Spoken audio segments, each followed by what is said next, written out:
Pain heals. Chicks dig scars. Glory lasts forever.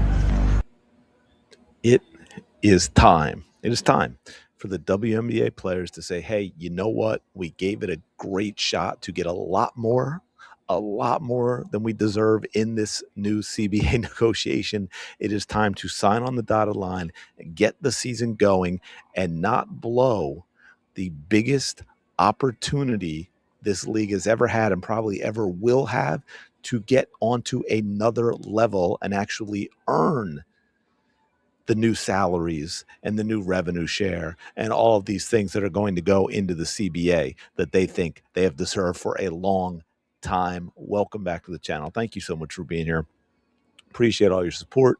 Hope you're having a fantastic day. Shout out, of course, to the 19, as you can see here from Brianna Stewart on endless CBA talks, just starting to see end of the tunnel. Now, of course, one of the things that the players are doing is they've talked a lot about how they've never gotten a response from their latest proposal.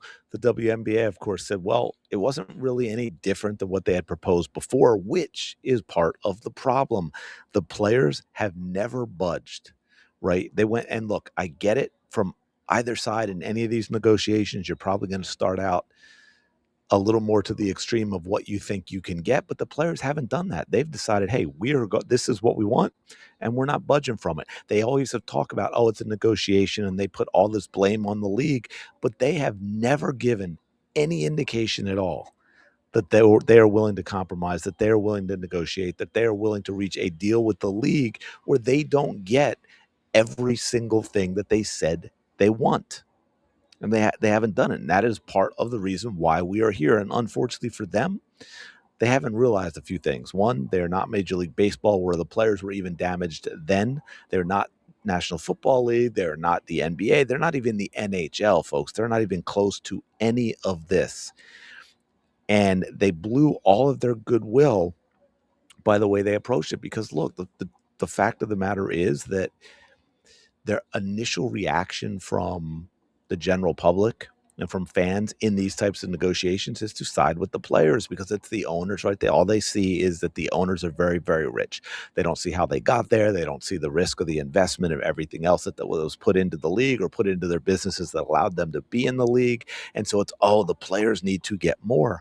And the WNBA player union, every step of the way, has completely destroyed that goodwill and completely ignored how much of what they are getting the opportunity to get has come from Caitlin Clark entering into the WNBA, right? And we saw just the other day, I did a video, I think yesterday, there's more excitement over Caitlin Clark being on an NBA pregame show than there is with, say, I don't know, Unrivaled, which we'll get to a little bit later. There's just a couple of things I want to touch on because they go hand in hand with this negotiation. And, it'll be interesting. We'll see how the Philly gimmick goes. I believe that is this week. They're actually playing Unrivaled games in Philly. Now, to be fair to the players, the WNBA, if there's one thing, Caitlin, well, there's a lot of things, right? But one of the big things that Caitlin Clark fans noticed coming in when Caitlin Clark came into the WNBA and her fans got exposed to what the league is, that they realize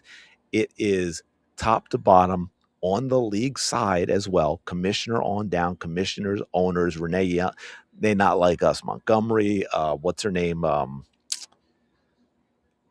want to say Dawn Johnson, but I don't think that's right. The lady who inherited all the money from her husband, who I think started BET, the owner of the Washington Mystics, who said, oh, everyone should have been on the cover of Time magazine, even though it was Caitlin Clark's award, right? And Kathy Engelbert, we know all of that.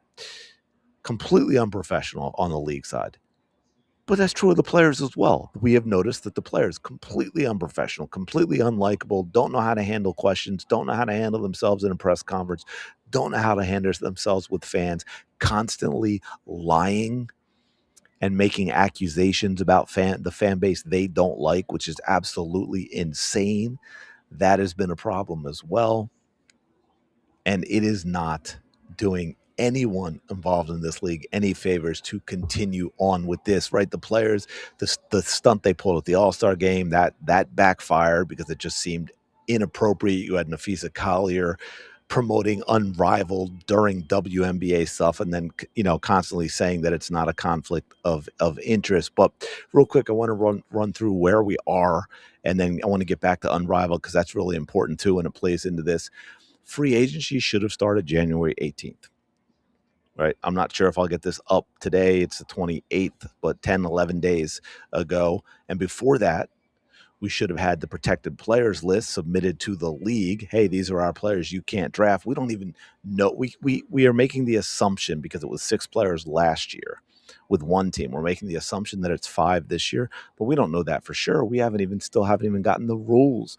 And then after that's submitted, then we actually have to have the draft, and the 2 teams drafting are going to have to be given a little bit of time to look over the player list. Now, I'm sure they all did their homework up to this point and have an idea, but it wouldn't be fair to say, oh, here's the list, the draft is tomorrow. Although they may have to do that to get the league started in time, right? So then we have that. And then after the submission of the list and after the draft, and then the team's got to look at, okay, here's who we do have.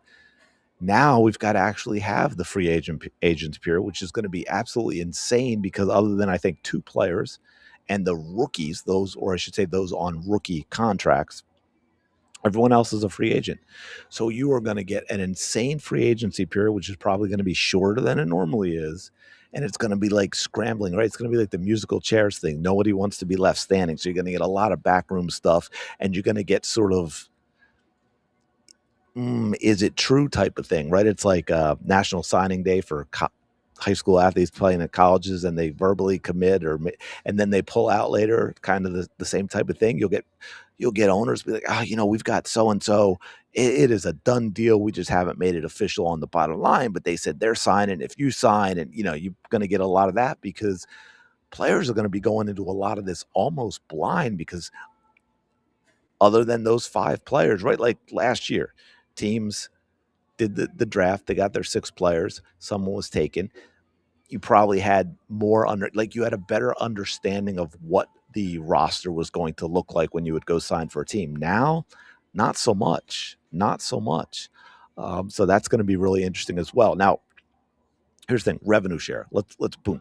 The players need to take what the owners give them at this point, which isn't terrible. The players need to understand, look, we're asking for way too much from where it was. We still need to kind of prove ourselves and show that maybe this isn't all Caitlin Clark. They need to show that enough of it is not Caitlin Clark, which they haven't done yet. So you can't, and I get it, like the vets, right? You're Nafisa Colliers, Brianna Stewart's, and they want to get it all now because they're not going to be around for the next one. They didn't get NIL. So, I kind of get it. They're like, man, we didn't get any of the college stuff. We're not going to get any of the pro stuff now that it's finally taken off, thanks to Caitlin Clark. But that is wrecking everything for everyone else. So they just, look, take what the owners give you, sign the CBA, try and get more next time if you can prove it. Another issue is the housing. Hopefully that's not going to be a sticking point, and they can figure that out. Now remember, salaries are looking to go 4x salaries, right? From 60 plus thousand at the low end for a vet minimum, I think, 249 max, to now what the max is about. The last max is now going to be roughly the minimum, and the max is going to be $1 million to over the CBA time. I think peak up to 1.3 million. Salary cap is at, I think, 5 or 5.5 million, up from 1.5 million. So that's a huge increase as well.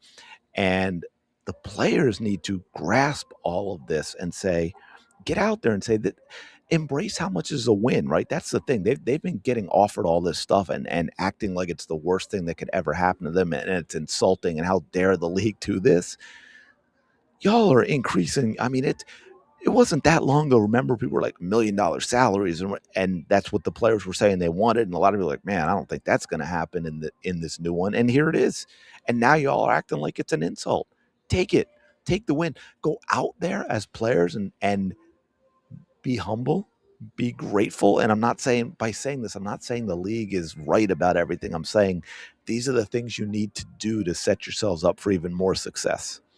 Go out there, be humble, say, hey, we've worked hard. The league has grown, the ratings are up, and we are now getting paid a lot more money, which is a fantastic win for us. And we're going to keep the momentum going. We're going to keep growing the league, and next CBA is going to be even more successful because, and here's the last thing I'll give you, and here's another reason that has to be done. Players have greatly miscalculated. They've got the wrong people in charge of the union with Nafisa Collar and Brianna Stewart and so forth, who are, of course, have a conflict of interest, which with unrivaled. And I think they very much miscalculated based on last year, which it wasn't great. It wasn't great.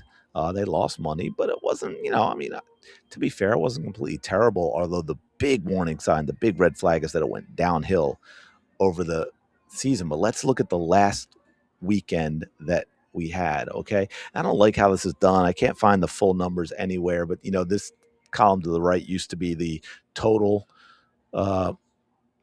ratings, and now it's just viewership rank. We've got the number for 18 to 49, then viewership rank. But check this out. This was Friday, unrivaled. Miss Rose, right?